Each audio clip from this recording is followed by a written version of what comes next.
Първа точка.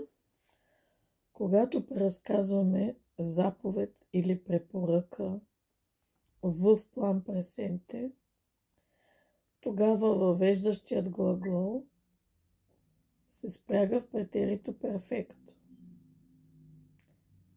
Me ha dicho, me ha pedido, me ha ordenado, me ha recomendado, а заповедната форма от пряката реч се спряга в пресенте де субхунтиво. Ако в пряката реч е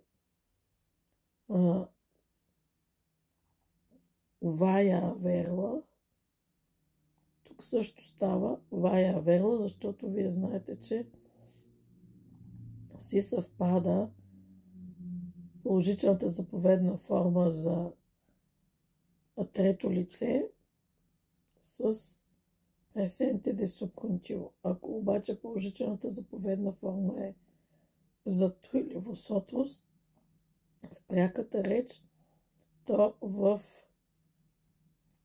преразказаната реч тя ще стане пресенте де субхунтиво.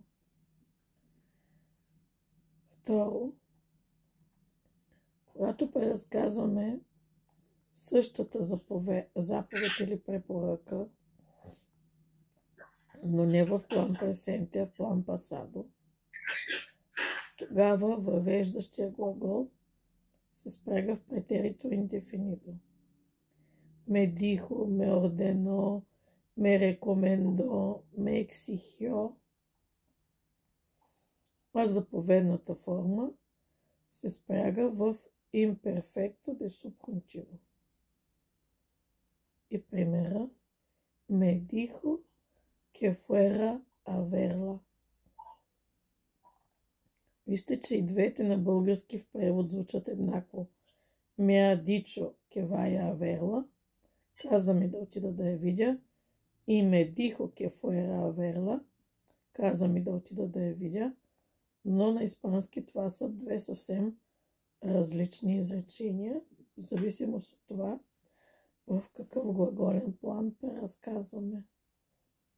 Това е цялата философия. Винаги трябва да знаете в какъв глаголен план сте, оттам в какво глаголно време въвеждащия глагол и съответно оттам заповедната форма, имперфектото, че се преразказва в сегашен план с пресенте де субхунтиво, т.е.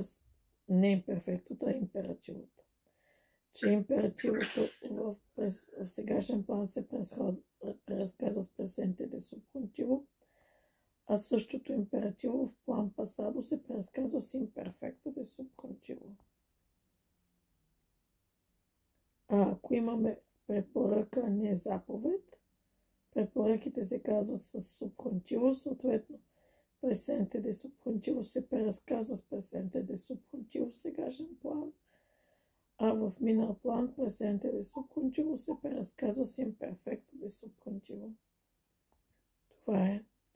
Просто е частен случай на правилата за преразказване.